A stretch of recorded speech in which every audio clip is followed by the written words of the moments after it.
स्थानिक संसाधन आणि स्थानिक तंत्रज्ञ यांची वीण घालून साकारलेला हा नाविन्यपूर्ण यशस्वी प्रयोग आहे.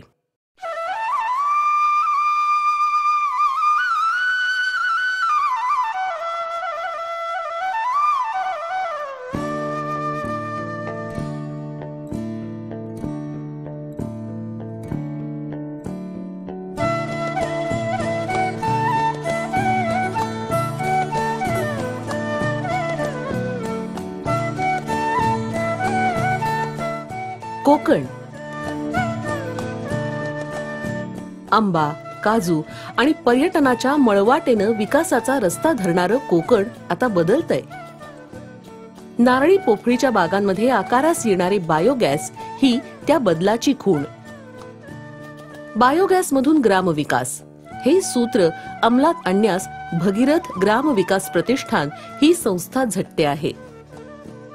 कुडाळ परिसरात 3000हून अधिक घरांमध्ये पेटणारा बायोगॅस हे भगीरथचं यश आहे. बायोगॅससाठी भगीरथ फेरो सिमेंटचं मॉडेल वापरतं. 2 घनमीटरचा बायोगॅस बांधण्यासाठी 40 किलो स्टील आणि चिकन मेश यांचा वापर केला जातो.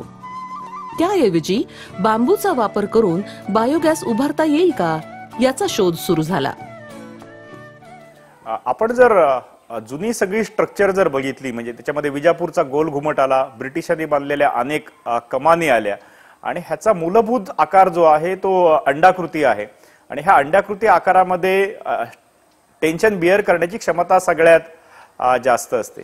आमच्या लक्षात एक आलं होतं की बायोगॅस मधलं प्रेशर जे आहे ते 100 सेंटीमीटर ऑफ वॉटर एवढं प्रेशर आहे. आणि एवढंसं छोटंसं प्रेशर बिअर करण्यासाठी 6 mm चं स्टील आणि चिकन मेश हे वापरण्याची गरज नव्हती. बांबूचा पर्याय अधिक निसर्गानुकूल आहे.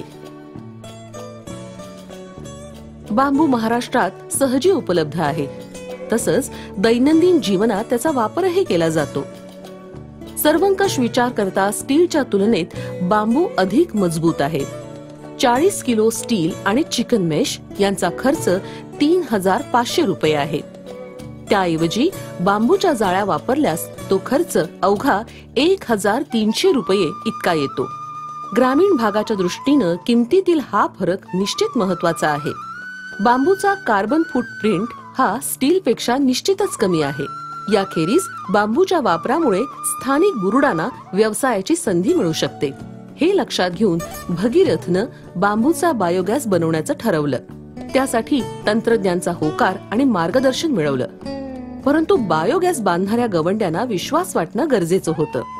त्याकरता भगीरथनं गवंड्यांना बांबू काम दाखवलं. बांबू विषयात काम करणाऱ्या सुनील देशपांडेंची भेट घडवून आणली. ऐतिहासिक स्थळांच्या सहलीही घडवल्या आणि त्यानंतर प्रत्यक्ष कामास सुरुवात झाली.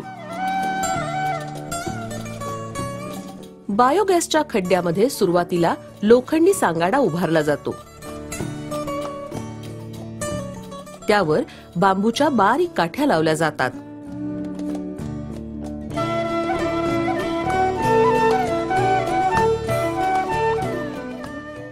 मग त्यावर बांबूपासून बनवलेल्या जाळ्या बसवल्या जातात. त्या पक्क्या केल्या जातात.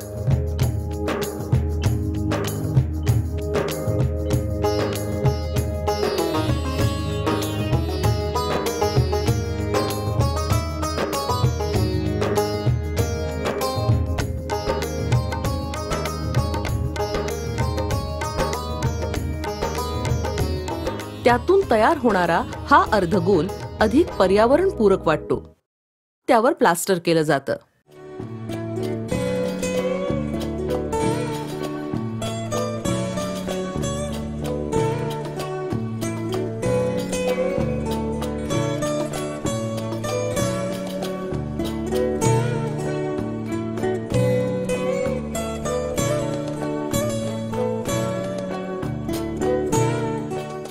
प्लास्टरचे 2 थर वाळल्यावर आतील सांगाडा काढून घेतला जातो.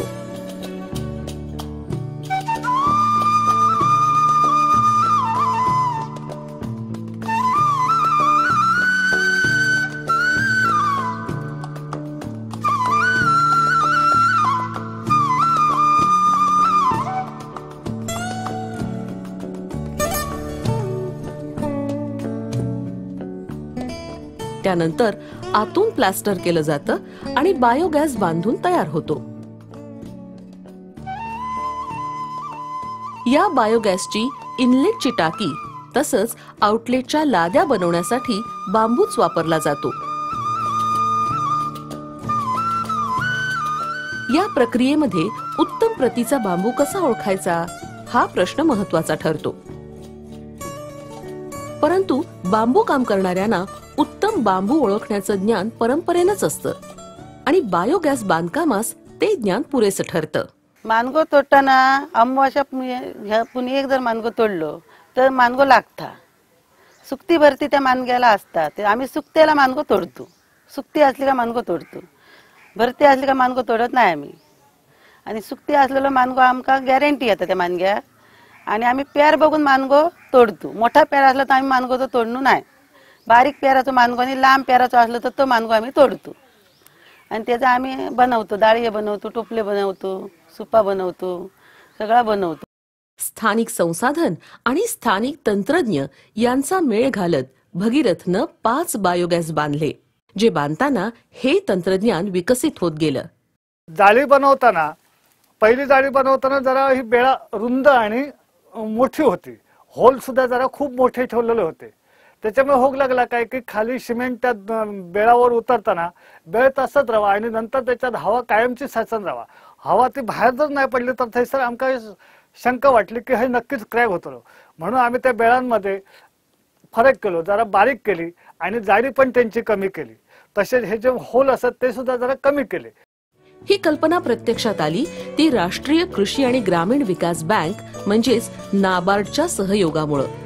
नाबार्डनं रुरल इनोव्हेशन फंड या योजनेअंतर्गत या प्रकल्पास मंजुरी दिली होती. नाबार्डचा मुळात उद्देशच असा होता की जे सोपं तंत्रज्ञान आहे, गावातल्या गावात होण्यासारखं आहे किंवा त्याच्या कल्पना त्यांच्यामध्ये आहेत, पण ते जगासमोर आणलं गेलेलं नाहीये किंवा त्या दृष्टीने काही प्रयत्नच नाही झालेले. तर त्याला एक थोडंसं बळ देण्यासाठी आपण जर त्याच्या पाठीशी उभं राहिलो. बेसिकली RIF हे एक्सपेरिमेंटेशन आहे. प्रायोगिक तत्वावर आपण पाहतो की हे होतंय की नाही योग्य, आणि होत असेल तर मग आपल्याला याचं अनुकरण दुसऱ्या ठिकाणी करता येईल की नाही, आपल्याला याचं रेप्लिकेशन होईल का, करून पाहता येईल का, या दृष्टिकोनातून प्रयोगांसाठी आम्ही या फंडाचा उपयोग करतो. या बांबू बायोगॅसचं पेटंट मिळवण्यासाठी भगीरथ प्रयत्नशील आहे. तसंच इथून पुढे बायोगॅसच्या बांधकामात हेच तंत्रज्ञान वापरून तो अधिकाधिक पर्यावरणपूरक करण्याचा भगीरथचा प्रयत्न आहे.